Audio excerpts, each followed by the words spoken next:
Maybe the song make you laugh?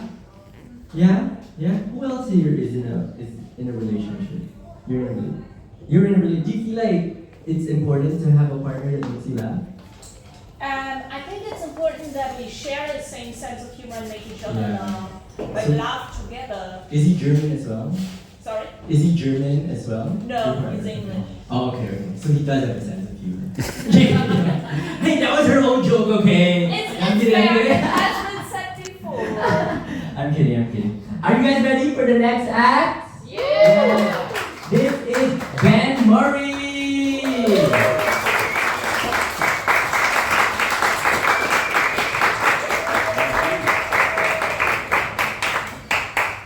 Thank you, everyone. Yeah. I had a bit of a funny realization today, actually. It turns out I'm not really into Asian girls, but my first girlfriend ever just had a really bad case of jaundice. Let that one sit, it's good, it's good. Yeah. You like my new shirt? This is the only way I can take everything with me that I need when I leave the house and not get criticized for wearing a handbag. Yeah. It's crazy actually. I mean, nowadays I take more stuff with me on a night out than my girlfriend does. I mean, it used to be the case, she'd take with her a spare pair of shoes, a coat, and if she thought she'd get lucky, fresh clothes the next day. Nowadays, she's moved in with me in Hackney, and all she takes with her is her phone, her keys, her ID sometimes, and a pair of stilettos. And living in Hackney, I'm not talking shoes, I'm talking knives. Yeah, I met her at a Just Stop Oil protest. It's pretty funny. I mean, I know they're all crazy, but they are a great place to meet very wealthy, very stupid women who like to get glued and handcuffed to things in public. It's a niche fetish, let them judge, come on. Anyway, we got talking, and she told me that we shouldn't use solar panels because they make the sun run out. When we all got charged and pepper sprayed by the police. I didn't think that relationship would go much further because most women don't want to date a guy who they've seen cry before the first date. And also, she tried to wash the pepper spray out of my eyes with plant-based milk. And I can't stand girls who can't make a good cup of tea. Yeah, I'm very well up on green issues, really. I work for the environment agency, actually. Yeah, thank you. Yeah, very stressful job, actually. Recently, I took up origami to help with that, as a mindfulness exercise. And I got really good at it, but then I realised wasting all this paper isn't very good for the environment either. And so I decided to take up German origami. That's where you take plants and animals and you flatten them so that like it's a paper. It's still really bad for the environment, but it is much more efficient. And it is very German to go from making cranes out of paper to go from setting up a crane to knock down trees and turning it into paper. I tried to do the Veganuary challenge this year, but I really couldn't keep it up with it. But I compromised because I'm a good person, and I became a vegan cannibal. Let me explain. That's where you only eat people who are very stupid and technically vegetables anyway. Like cabinet ministers. It's got to be a balanced diet, of course, so I made sure to eat lots of greens, obviously. Labour MPs for protein, because they're all nuts. And for Sunday lunch, a Liberal Democrat from Kensington and Chelsea, because it's important to be organic and free range, right? I've been on Tinder so long, I worry it's starting to affect how I relate to women in real life. Just to give you an example, recently I was walking to the bus and this girl jumps in front of me, says, "Hey, how are you?" And I thought, what the hell's this? That never happens. And then I see she's wearing a vest and thought, oh, she's a fucking fundraiser. And I started trying to do that.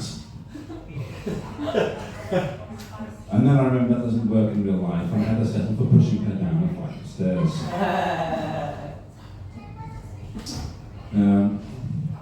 But I mean, lots of dating apps have their own problems, right? I mean, just recently, the new girl at work was asking me if I was on a particular one. And I said, no, I'm not on that one, but just bumble on Tinder lately. But if you like, let's get a drink after work today and not worry about the swiping, okay? And she said, no, Ben, I don't think you understood me. I didn't ask if you were on Hinge, I asked if you were unhinged. And I had to think about that one, but If I'm on Bumble and Tinder, probably. But I am very excited actually. I've discovered a whole new way to lie on dating websites. Yeah, people said it couldn't be done. I showed them. You're all quite good looking people, so you're probably not familiar with this, but the baseline level of lying on a dating website is what I like to call the CV lie. You put things in your profile which probably no one will read, but you seem more relatable if they do. For example, you would say that you love children, or dogs, or vegan cookery, or hiking. I did end up having to go on a hiking date with a girl who brought along her dogs and her kids and expected me to bring a vegan picnic, but that's quite rare. The next level of lying is the estate agent lie. That's where you use photos that are maybe a bit old or heavily photoshopped or not actually of you. And like an estate agent, when confronted with a discrepancy, you say things like, for example, if I was £20 heavier in real life than online, more of me to love.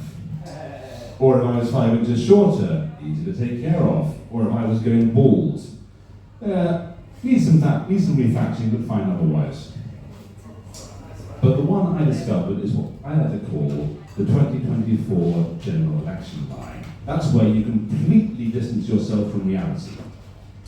And now, this was very specific because my Tinder profile says that I'm a comedian. The problem there is that I'm not very funny. Way too many of you laugh. But if I'd been using tweet photos, I could take my date somewhere where there were lots of people who were less attractive than me, like the Tory Party conference. But how does that work when I'm talking about my sense of humour? And then it hit me. I took my first date using that profile to a bar that's next to a mortuary. It's the most depressing place in London. No one goes there but medical students and goths, and that weird little overlap between the two. She thought I was hilarious.